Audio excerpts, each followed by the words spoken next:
La culture de Banyamulenge est basée sur les vaches. C'est très rare de trouver un seul endroit où les minéraux sont la cause principale, première, ayant entraîné le conflit. Où est passé ces 500 000 vaches? Qui n'ont pas encore dit un mot concernant la souffrance des travailleurs katangais.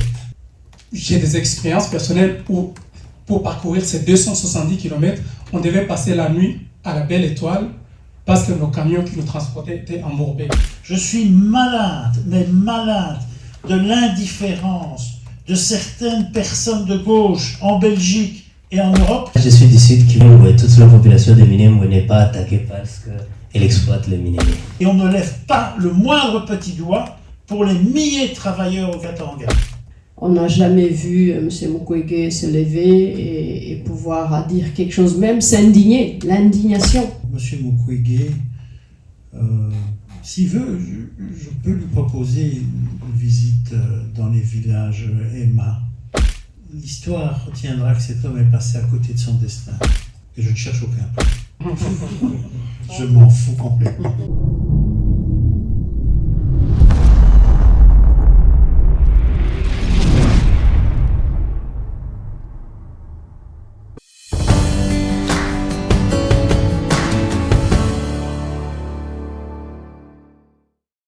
Maintenant, nous allons dans la séance des questions. On reste avec peu de temps.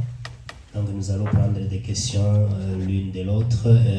Celui qui veut poser la question, il peut lever son doigt et puis il peut poser la question aux animateurs. Ok, merci. Je vois ici, c'est pas votre nom, vous pouvez commencer. Vous pouvez amener le micro, vous lui donnez le micro pour lui. Voilà.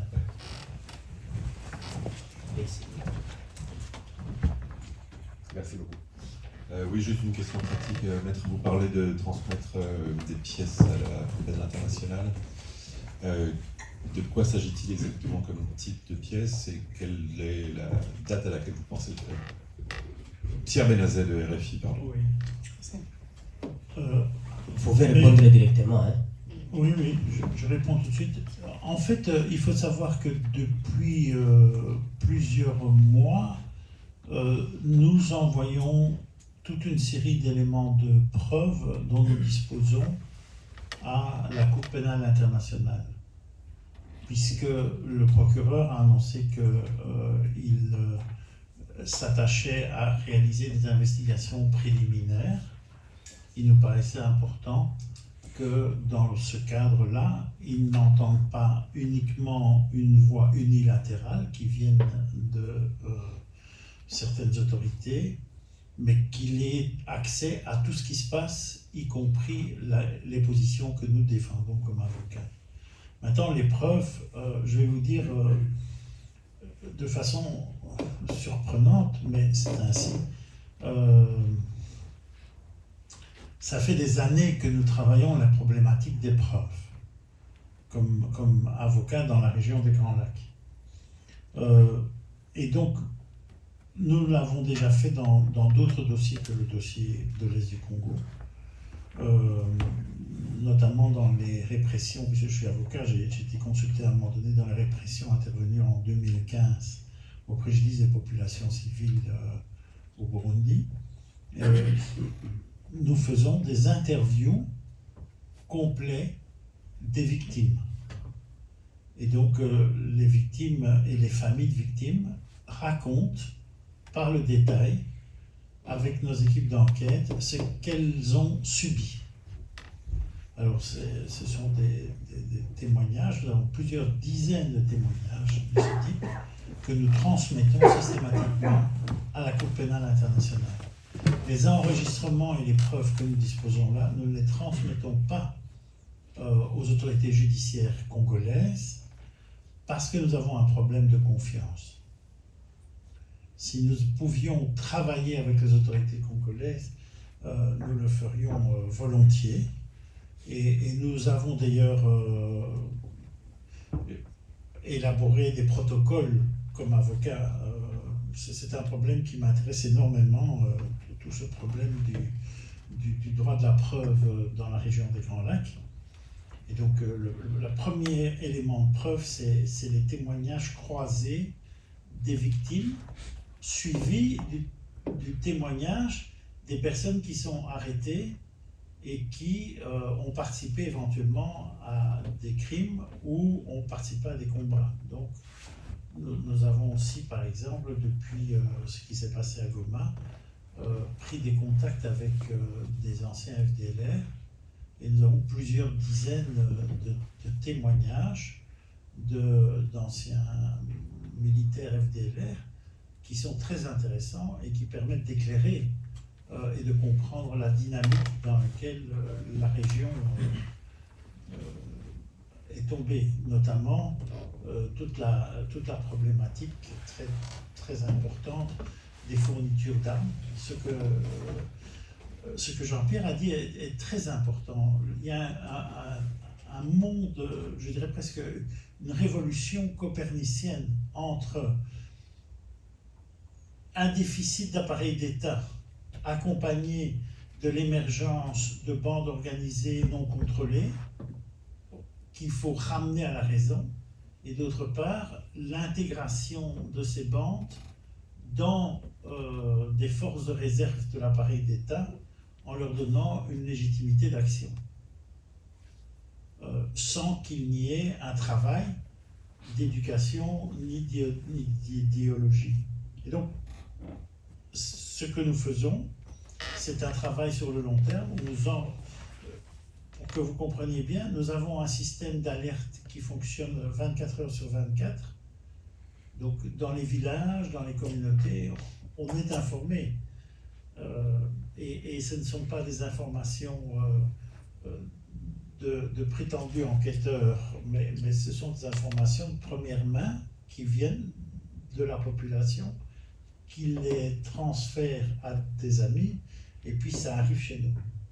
À partir de là, nous faisons un travail de collecte, d'établissement de lettres de plainte et de collecte de preuves. Alors, si je peux me permettre, c'est un travail qui devrait avoir une amplitude encore plus importante, parce qu'on travaille avec des moyens très limités, on travaille vraiment sur terrain, avec des petits téléphones, on enregistre, on réunit. Mais je pense que les éléments de preuve sont très intéressants, parce que, évidemment, les gens donnent des récits très précis de ce qui se passe.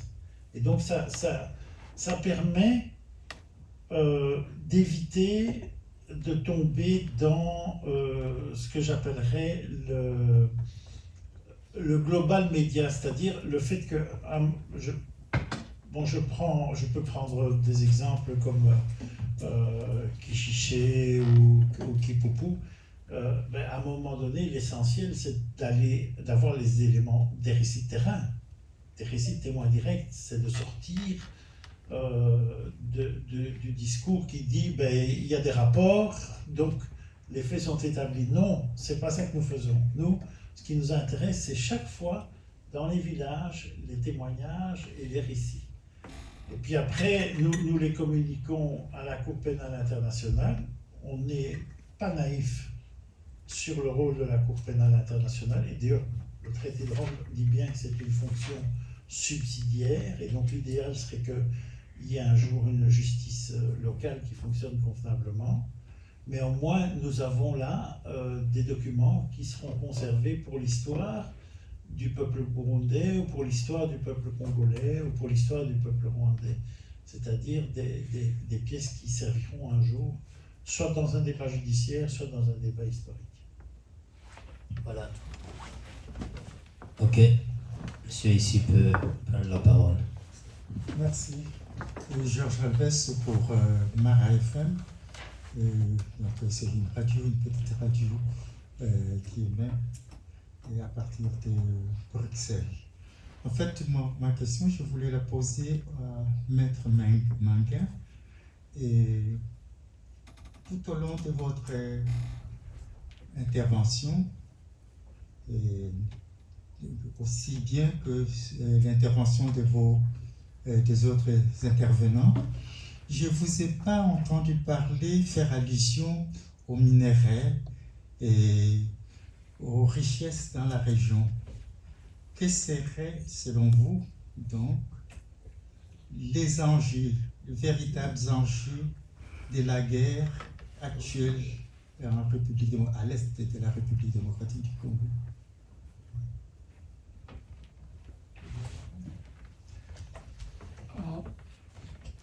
Sauf qu'on avait dit que c'était manga, donc du coup, je vais y aller. La question s'adresse à tout le monde. Non, ça marche, merci. Très importante question, surtout que cette thématique est toujours très présente dans le discours sur la conflictualité en RDC, avec des dimensions régionales évidemment. Donc, cette thématique est déjà présente. En fait, je sais par le fait que si vous lisez probablement plus les médias un peu plus distants de la région, donc les médias internationaux, probablement c'est la thématique que vous trouverez plus présente. Donc, et la thématique veut qu'il y a des conflits en RDC parce que il y a ce qu'on appelle greed, je suis désolé, j'ai mes aptitudes premières en anglais, il y a la cupidité de plein d'acteurs, surtout internationaux, régionaux, sur les minéraux en RDC. Donc cette thématique est très présente. Seulement, il y a aussi beaucoup de recherches très critiques qui ont été menées sur le terrain, donc graphique est très présent, qui démontrent que même si les minéraux sont exploités en RDC par différents groupes dans les conflits, il est très rare de trouver un seul endroit où les minéraux sont la cause principale, première, ayant entraîné le conflit, comme la source première du conflit. Il y a d'autres sources et les minéraux deviennent un moyen plutôt que la source du conflit. Et c'est ce que je crois comprendre comme lecture de l'histoire. Quand on parlait de... Si vous regardez la filigrane que j'ai donnée sur le discours de haine, en 88, déjà, j'ai donc des dynamiques. Par exemple, quand on excluait des gens de la conférence nationale souveraine à Kinshasa en 91-12, on ne parlait pas des minéraux en RDC. Même de tous les conflits AFDL, on ne parlait pas vraiment des minéraux, même si les minéraux sont devenus un enjeu plus tard. Et donc, mais maintenant, je connais très peu de groupes qui sont nés pour défendre leurs minéraux. Ça fait maintenant de plus en plus partie des narratifs de ce mouvement Wazalendo. Importante précision, by the way. Quand on dit Wazalendo, tout le monde traduit patriote. Mais en swahili, en fait, le mot a deux sens. Il y a patriote, mais aussi natif, originaire du lieu. Donc c'est le deuxième sens. Et ça, c'est très important dans la dynamique des conflictualités actuelles. Parce que ce deuxième sens, souvent qui n'est pas mentionné, est le principal dans la dynamique des conflits. On se bat parce qu'on est d'ici, parce qu'on se bat contre ceux qui ne sont pas d'ici. Et c'est ça la base vraiment. Pour moi, si vous ôtez toute la dynamique identitaire dans les deux Kivu, Nord Kivu, Sud Kivu, voire même Eba, parce qu'il y a cette idée qu'ils sont des nilotiques, les nilotiques du coup ça n'appartient pas au lieu. Les minéraux ont été plus le moyen que les sources à la base des conflits. Mais c'est un phénomène, évidemment, qui doit aussi avoir sa réponse.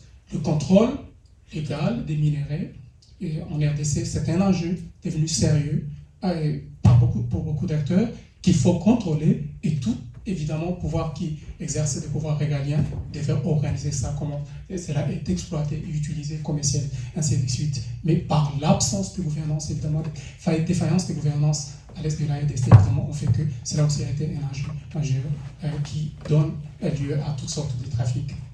Voilà. Moi, je voudrais ajouter deux précisions.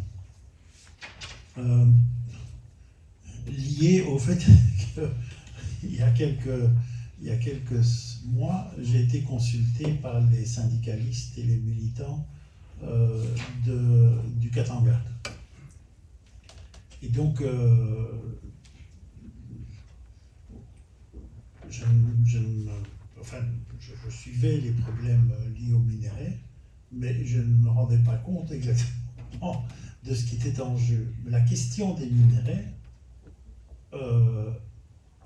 au Congo, elle se localise d'abord et avant tout au Katanga. Le Katanga, c'est l'endroit où ça se passe.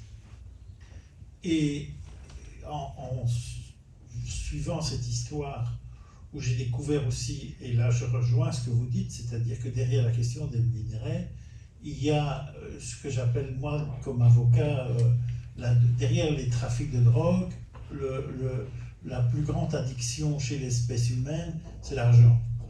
Et donc, derrière les minéraux, l'addiction qui pourchasse l'être humain, qui fait qu'il n'a plus de regard raisonnable sur le monde, c'est évidemment l'argent. Et je le vis tout le temps au Katanga avec des acteurs qui pointent du doigt d'autres acteurs à l'est dans les Kivu, mais c'est un peu l'œil, je ne sais plus comment on dit dans le monde chrétien, la poutre dans l'œil de l'autre. Voilà, c'est ça.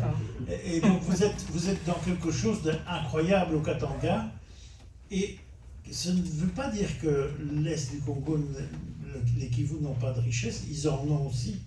Et aussi la tentation de la corruption à tous les niveaux, mais ce n'est pas le fondement de la crise réelle à l'Est. Le fondement de la crise, c'est un rapport pervers du pouvoir et la construction du concept d'étranger pour mieux s'approprier du pouvoir aussi et de l'argent évidemment. Et donc c'est un mélange étonnant qui est présent, mais en termes de valeurs juridiquement protégées, nous avons à faire trois travaux essentiels.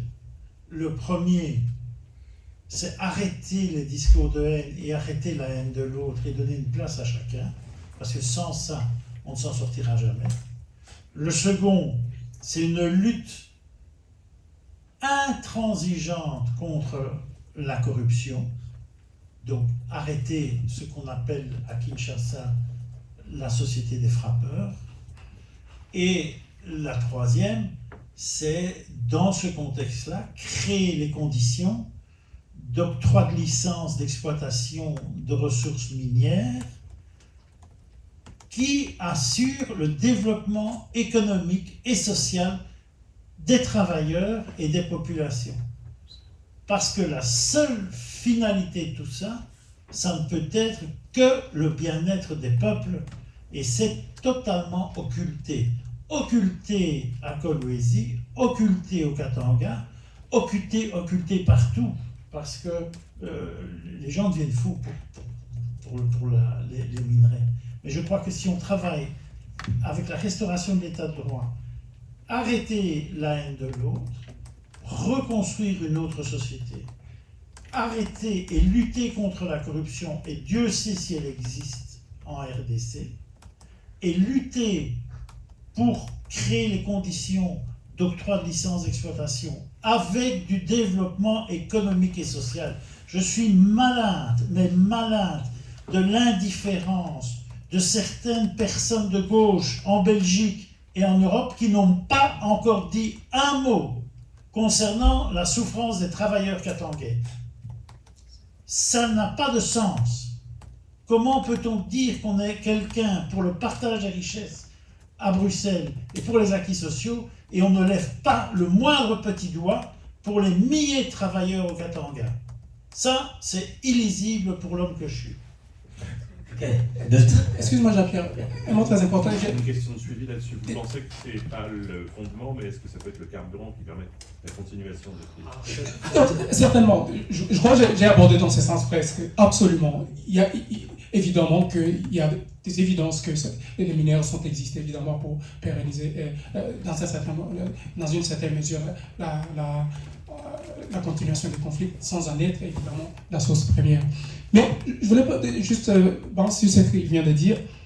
J'ai écrit un article dernièrement basé sur des expériences du vécu et sur cette thématique-là pour démontrer comment cette crise justement de usage des ressources date de longtemps. Moi j'ai étudié pas loin de Kamituga, Mwenga. Kamituga c'est à J'ai calculé à Google 270, quelque chose, 270, 280 km de Bukavu, dans le Manga. J'ai des expériences personnelles où, pour parcourir ces 270 km, on devait passer la nuit à la Belle Étoile parce que nos camions qui nous transportaient étaient embourbés. Ça, c'est dans les années 90, déjà. Avant ces conflits-ci, avant même l'AFDL, le temps de l'AFDL. J'ai vu des images, mais non, ce qui m'a fait écrire cet article cette année-ci, j'ai vu des images de cette route aujourd'hui. Des camions font une semaine pour arriver à Bukavu, pour parcourir ces kilomètres. Et Kamituga, je viens de donner l'exemple, ce qui est très important. Kamituga, c'était la capitale de l'or du Kivu à cette époque-là, la Somenki. Déjà depuis les Belges. Donc, mais il y avait un petit aéroport à Kamituga pour transporter tout ce qui a été produit de Kamituga vers Bukavu et toutes les autres destinations. Ça, c'est déjà Tsumbukutu. Rien n'a changé. Et cette route n'est toujours pas construite au moment où on parle. Donc, quand on parle aussi des minéraux, et ça, ce n'est pas la faute des groupes armés ou des je ne sais pas moi quoi, c'est la faute d'une certaine gouvernance qui devait s'occuper de ça. Et je dois donner le crédit ici. J'ai écrit cet article, j'ai inclus cet élément dans cet article-là sur base d'un monsieur Abunga qui est très actif sur Twitter, qui a mis une vidéo récente, février cette année, de cette route. Et ça m'a choqué parce que j'avais une expérience d'il y a 30 ans parcourant cette route. Merci. Ok, je pense aussi que moi je suis du sud Kivu de Minembwe, toute la population de Minembwe n'est pas attaquée parce qu'elle exploite les minéraux. Non. Il n'y a pas même de route. On ne sait pas même là où ces minéraux se trouvent. Il n'y a pas même de route. Mais les bombardements que le gouvernement envoie n'est pas pour arrêter l'exploitation des minéraux. Ça, c'est un bouc émissaire. Ça, c'est une région montagneuse, là où il y a des simples paysans qui gardent leurs vaches. Mais à cause de ce qu'ils sont, on les envoie des bombes, des militaires burundais, des FDLR pour les exterminer. Rien que d'autre, ce n'est pas les minéraux. Ok, qui autre? Ok, vous pouvez poser votre question. Je vous remercie. La plupart des gens qui sont ici, vous me connaissez, je ne dois pas me présenter. Surtout, je vous remercie pour toutes ces personnes qui ont organisé cette rencontre, parce que je vous trouve vraiment courageux. Et merci pour cette persévérance dans cette lutte plus humaine et plus juste. Parce qu'on a tendance à parler seulement les guerres qui se passent dans notre région. Aujourd'hui, on propose autre chose quand même. Et comme tout le monde, toutes les personnes qui sont ici, personnellement, je trouve qu'il est grand temps que notre région des Grands Lacs connaisse une paix globale, non seulement en RDC, mais aussi dans les pays voisins. Lors des différents accords récents de Doha et de Washington, il me semble, si j'ai bien suivi, oui, il y a eu beaucoup de points, mais il y a un point important, un point sur lequel je reviens, de trouver une solution au FDLR. Mais actuellement, d'après ce que j'entends ici, et toutes les informations que je récolte, à gauche, à droite, c'est pas ça qui se passe. Et la question est celle-ci, la première. Est-ce qu'on a déjà trouvé la solution des FDLR? Il me semble qu'il y a des FDLR même dans les pays voisins, notamment au Burundi. Pourquoi on n'en parle pas? Et pourquoi c'est ce climat anti-Tutsi tout le temps, juste pour noyer le vrai problème? C'est ça. C'est ça le grand problème. On ne dit pas la vérité.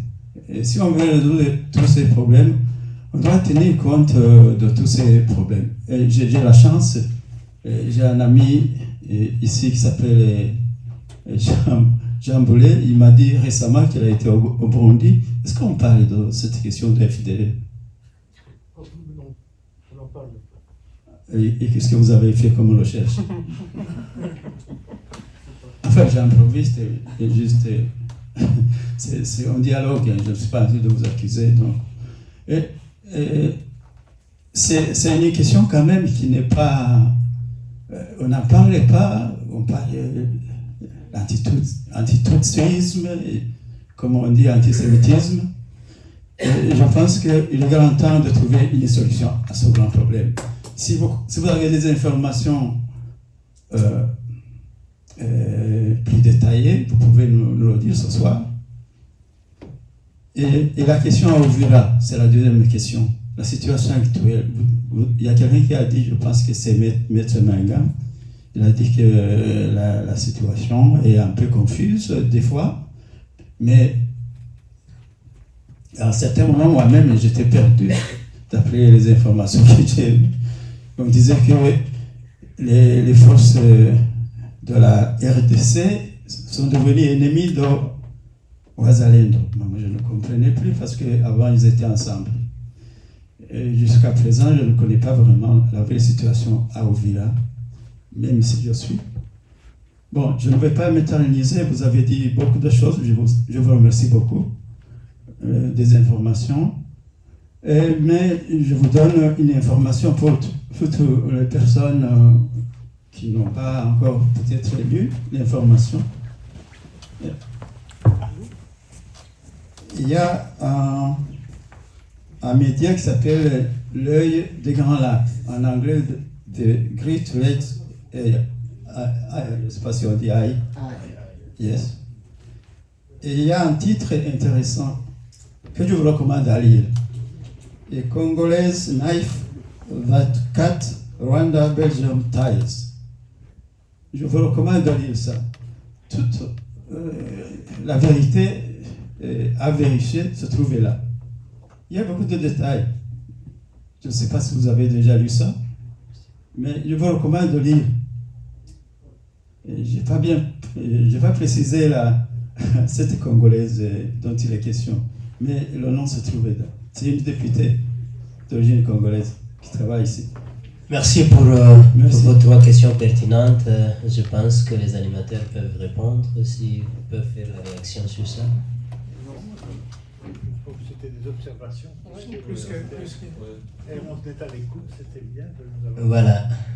Merci. Alors, ce sont des observations et nous allons lire l'article et la situation à Uvira. Bien sûr, on va continuer à suivre ça parce que nous sommes ici pour enquêter les crimes qui se passent, mais nous ne sommes pas là parfois aussi. Il y avait tout de même une petite question sur la situation actuelle à Uvira, mais peut-être tu peux... Ok, tu peux répondre.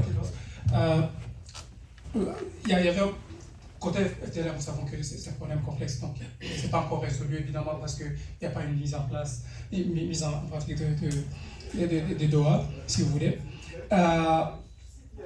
Mais Uvira, Wazalendo contre, j'en ai parlé déjà donc, dans mon exposé, le fait que c'est vrai que les Wazalendo, c'est un phénomène qui existait sous le nom Mai Mai, et les groupes ont été cooptés, si vous voulez, par l'administration du Tshisekedi actuelle. C'est officiel, donc je ne dis pas ce qui n'est pas officiel, c'est factuel. Il y a une loi, il y a une structure, comme j'ai dit, mais en même temps, il y a toujours des couacs dans cette collaboration. Elle a toujours existé parce qu'en fait, il n'y a pas de contrôle. Si vous suivez Peter Kira, qui s'autoproclame plusieurs fois le chef des Wazalendo du Sud Kivu, il est sur vidéo disant ça, il vous dit que avant le pouvoir ne comprenait pas la nature des problèmes, aujourd'hui il comprend.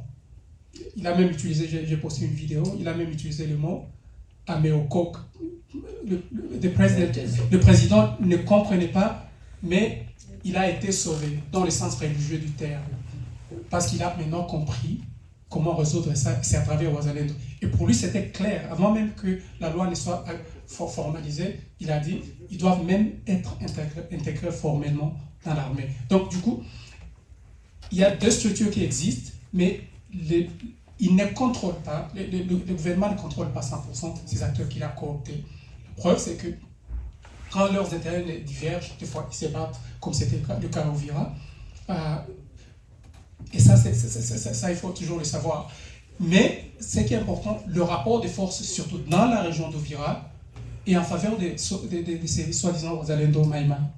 Parce que c'est eux, ils ont le nombre, la faveur du nombre, et c'est un terrain qu'ils connaissent mieux que des membres de l'armée qui viennent d'ailleurs.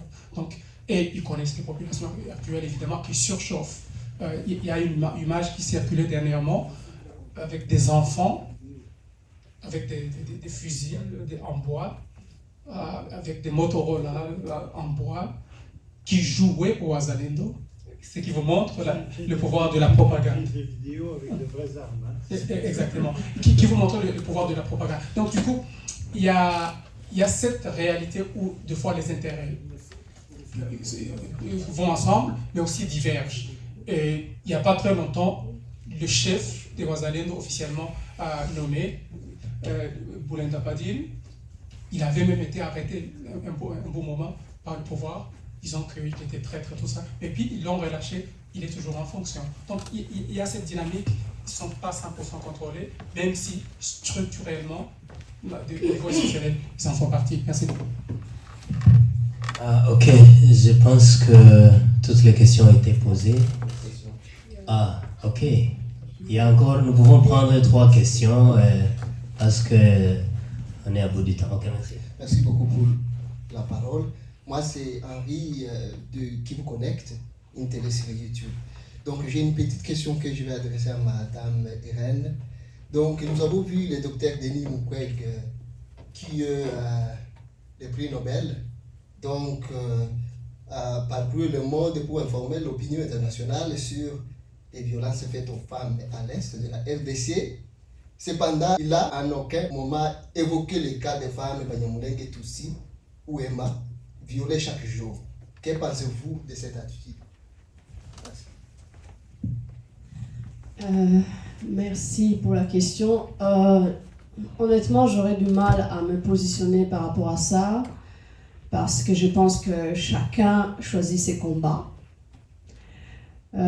J'aurais vraiment aimé qu'en tant que prix Nobel de la paix, il soit un acteur central dans la recherche de la paix. Mais M. Mukwege a choisi son combat et il s'est positionné clairement. Il a été en premier sur ces histoires des Kishiché avec des chiffres qui ne correspondaient pas. Ça, c'est quelque chose que nous avons tous noté. En ce qui concerne les cas avérés que tout le monde peut vérifier, des femmes mutilées à Nitori, des viols collectifs sur les terrains au Sud Kivu ou au Nord. On n'a jamais vu M. Mukwege se lever et pouvoir dire quelque chose, même s'indigner, l'indignation. Le pire, je pense, entre être un acteur dans quelque chose où c'est taire en observant les autres agir négativement. Je pense que je préfère encore celui qui enfin, je ne sais plus très bien si je préfère l'un ou l'autre, mais c'est dommage de voir que M. Mukwege, dans son rôle, ne s'implique pas pour la paix. Mais chacun choisit ses combats. Je pense que c'est assez clair. Merci. Okay. Merci, je m'appelle Richard, je suis infirmier indépendant en Belgique. Ma question s'adresse à Irène. Avez-vous déjà commencé des procédures de plaidoyer pour les femmes, de prise en charge pour ces femmes maltraitées par ces milices, de prise en charge globale, c'est-à-dire traumatique? Parce que nous sommes ici en Belgique, c'est un état de droit. Il y a l'Union européenne. Avez-vous déjà commencé les procédures pour aider ces femmes qui sont victimes de ces violences? Autre question s'adresse à M. Maître Bernard. Comme vous savez, la guerre au Congo fait rage et les victimes sont le peuple, notamment les Banyamulenge. Ils ont tout brûlé, les maisons, les vaches, plus de 500 000 vaches. Quand vous faites les plaidoyers au niveau de justice, il ne faut pas oublier quand même que les gens n'ont rien. Ils ont tout perdu. Donc les vaches, comme vous savez, les Banyamulenge sont les éleveurs. Mais ils ont commencé par les vaches. Plus de 500 000 bêtes, 500 000 vaches, c'est beaucoup. C'était les ressources de la population. Dans les plaidoyers, il ne faut pas oublier qu'il y a une indemnisation de ces peuples. Merci. L'autre peut poser la question directement et on répond tout ensemble. Merci. Je voudrais poser ma question en anglais si ça pose pas de problème. No problem. Yes, thank you. I'm Gideon.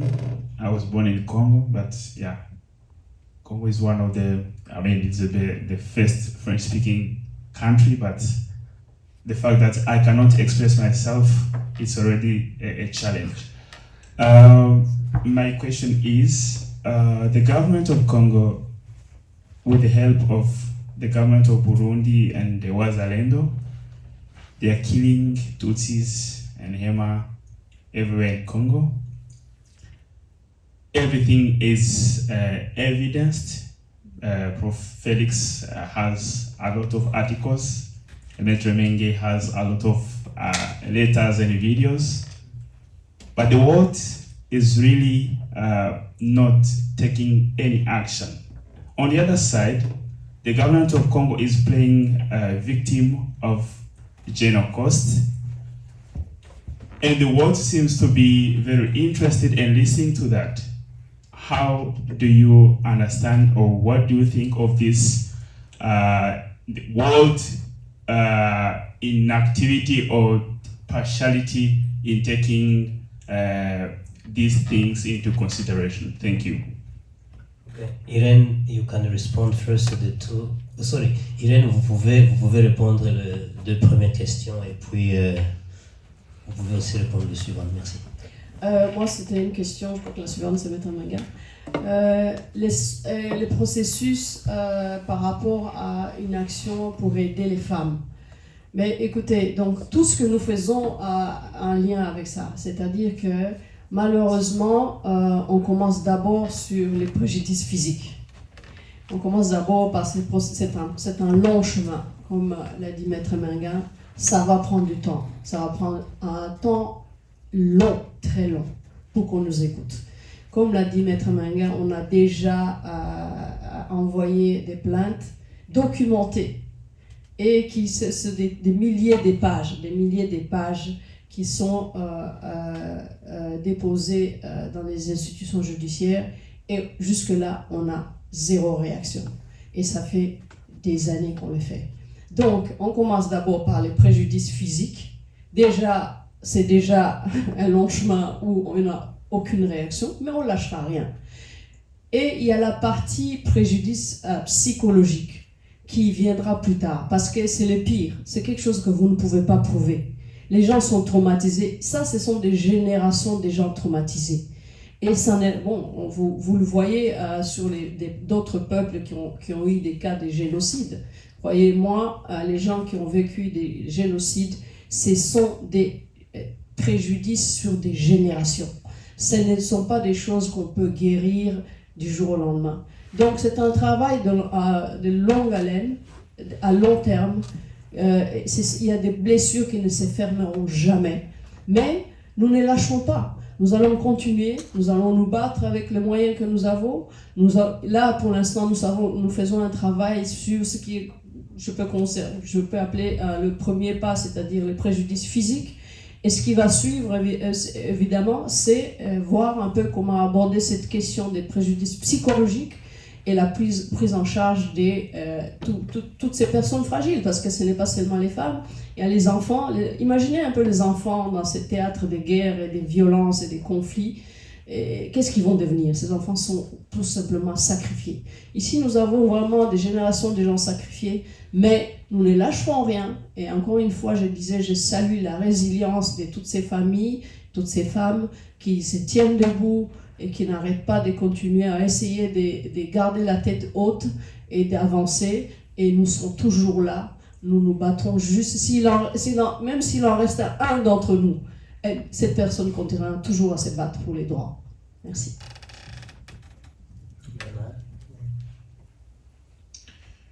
Il y a beaucoup de choses à dire en fait au terme de cette conférence par rapport à tout ce qui a été échangé. Pour M. Mukwege, s'il veut, je peux lui proposer une visite dans les villages Emma à la rencontre des femmes qui ont été victimes de viol, si jamais il n'a pas de bonnes statistiques. L'histoire retiendra que cet homme est passé à côté de son destin.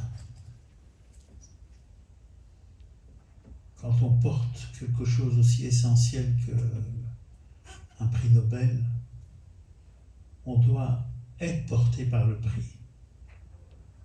Et être porté par le prix, c'est être le grand faiseur du processus de paix et de la fin de la haine.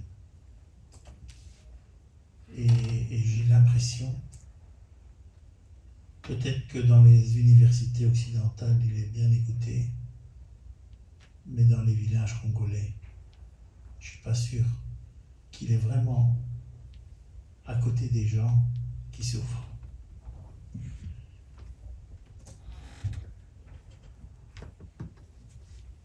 Et je ne cherche aucun prix. Je m'en fous complètement. On vous le décerne pourtant. Non, ça m'a complètement égal. Mais je voudrais continuer alors sur autre chose. Je vais vous raconter l'histoire des éleveurs du Nord Kivu, du Massissi. J'ai été consulté vers 2002 à la demande de Monseigneur Ngabou par les éleveurs du Massissi, qui ont exactement vécu ce que les gens de Minembwe vivent aujourd'hui. C'est-à-dire que nous avions des camps de réfugiés très proches de la frontière rwandaise, qui étaient contrôlés par des extrémistes, et ces gens faisaient des incursions dans les villages du Massissi, tuaient les bêtes, et ils étaient même parvenus à obtenir le financement d'un abattoir dans les camps, et ils revendaient la viande à Kinshasa pour acheter des armes. Et tout ça, dans un silence assez ahurissant de la part du HCR. Donc, nous devons avoir un regard assez lucide sur tout ça. Moi, ce qui m'a toujours frappé dans la région des Grands Lacs, c'est que lorsque les peuples se mettent en marche, les choses bougent. Si vous voulez mon humble avis, n'attendez pas trop les indemnisations, mais trouvez le moyen, avec les diasporas, avec la communauté, avec vos voisins, de dire nous, on n'a pas besoin de vous, on va se construire nous-mêmes. Et je pense que c'est là que se trouve toute la dignité de la communauté africaine. Concernant le Génocoste, je pense que les temps vont venir un jour pour qu'on mette à plat dans un travail scientifique et voire judiciaire honnête les événements qui se sont passés au Congo. Pour qu'on ne dise pas il y a eu 15 millions, 20 millions de morts, 5 millions, 1 million. Vous avez, c'est incroyable, même dans les tribunes des parlements, vous avez des gens qui sortent des chiffres, on dirait que c'est le hit parade du million de morts. Finalement, il y a plus de morts que d'habitants dans la région avant même les événements. Donc il y a quelque chose d'assez ahurissant à cela. Moi, je plaide pour qu'il y ait un travail en profondeur qui soit fait regarder les éléments de fait, village par village, dossier par dossier. Et je ne vais pas trahir des secrets que j'ai, puisque la fonction de l'avocat, c'est de recevoir des secrets. Mais peut-être qu'un jour, les gens seront surpris de l'histoire réelle, le jour où elle va vraiment sortir sur un certain nombre d'événements. Mais ce n'est pas mon mandat, je ne veux pas m'en mêler. Mon mandat, c'est ce qui se vit actuellement. Et mon mandat, c'est arrêter la haine, travailler à arrêter les discours de haine, arrêter les processus de corruption qui détruisent les sociétés humaines et recréer quelque chose qui est d'un autre ordre. Et on sait que c'est l'Afrique qui va le faire. Jamais, jamais les gens de Bruxelles ou de Washington. C'est vous mon avis.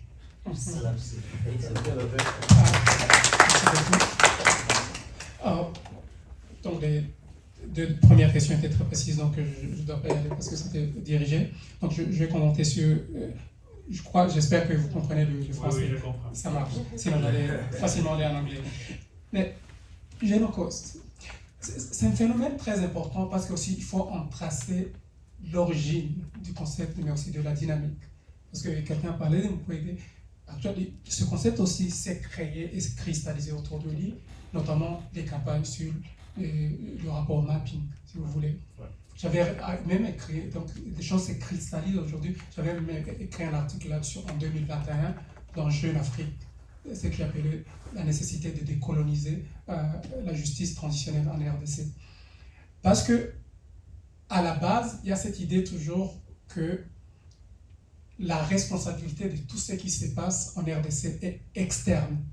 C'est ça même la philosophie autour d'abord du narratif aujourd'hui sur la conflictualité en RDC, mais aussi maintenant cette campagne spécifique sur le Génocost. Et seulement, il faut faire la différence entre ce qu'on appelle, comme il vient de le dire, la communication politique et la réalité factuelle. Parce que même ceux qui faisaient la campagne sur le rapport mapping, par exemple, oublieraient que la toute première section substantive où on parle des crimes commis, c'était des crimes contre les Banyamulenge. Mais ceux qui font cette campagne ne vont pas vous dire que cela se trouve dans le mapping report. Ça n'existait pas, ça. Et ces Banyamulenge n'ont pas été tués par le Rwanda ou le Burundi ou l'Ouganda, ces empires humains, toutes ces machins choses qu'on vous raconte.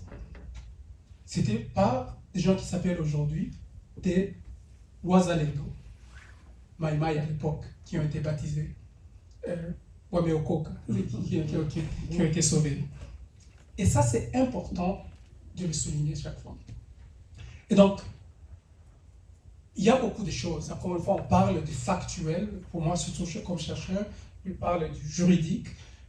Et donc, quand on en reste au factuel, il est important, comme je vous ai dit, j'ai écrit en 2016, un article sur la victimisation collective en RDC. Donc, il y a beaucoup de faits qui vous montrent beaucoup de crimes. Et il y a beaucoup de recherches à faire.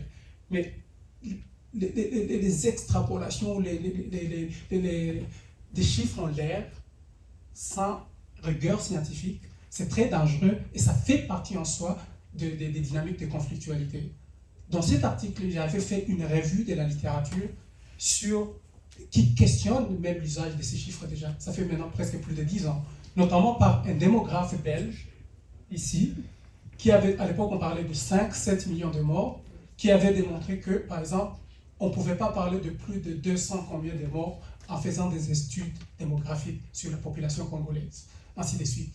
Deuxièmement, par exemple, tout le monde parle de 10 millions de tués, mais déjà tous les chiffres, même des chiffres de IRC qui étaient à la base de toutes ces extrapolations, parlaient des gens qui sont morts au conflit, mais aussi des victimes indirectes. Aujourd'hui, on vous dira des gens tués, ainsi de suite. Donc, je dis toujours comme chercheur, chaque fois qu'on parle des chiffres, il faut toujours utiliser la rigueur scientifique, mais aussi faire la différence entre une communication qui vise vraiment à la justice, qui est nette, la gouvernance inclusive pour tous, contre, par exemple, juste une communication politique qui vise, par exemple, à promouvoir un certain narratif, comme vous entreverrez sur Twitter, vous direz qu'on fait des changements de narratif ou ainsi de suite. Voilà.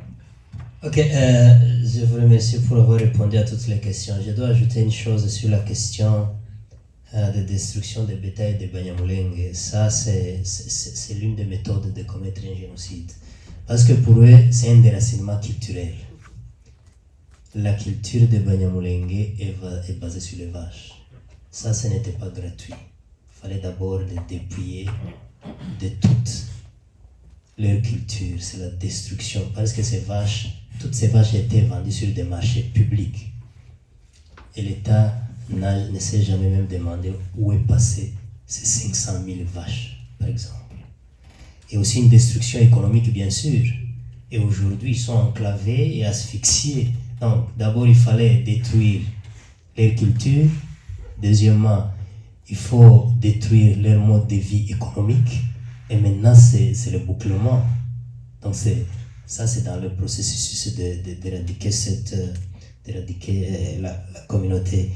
Et à ce qui concerne les génocides, bien sûr, comme juriste, ça ne rentre pas dans la définition du génocide, comme elle est maintenant. Ce n'est pas prendre une position, mais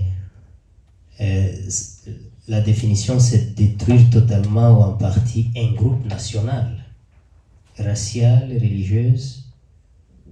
Donc, cela l'appliquer dans ce que se passe, ce n'est pas juridique, je pense, mais comme Bernard a dit, il y aura un temps de faire la réalité, de voir ce qui s'est passé.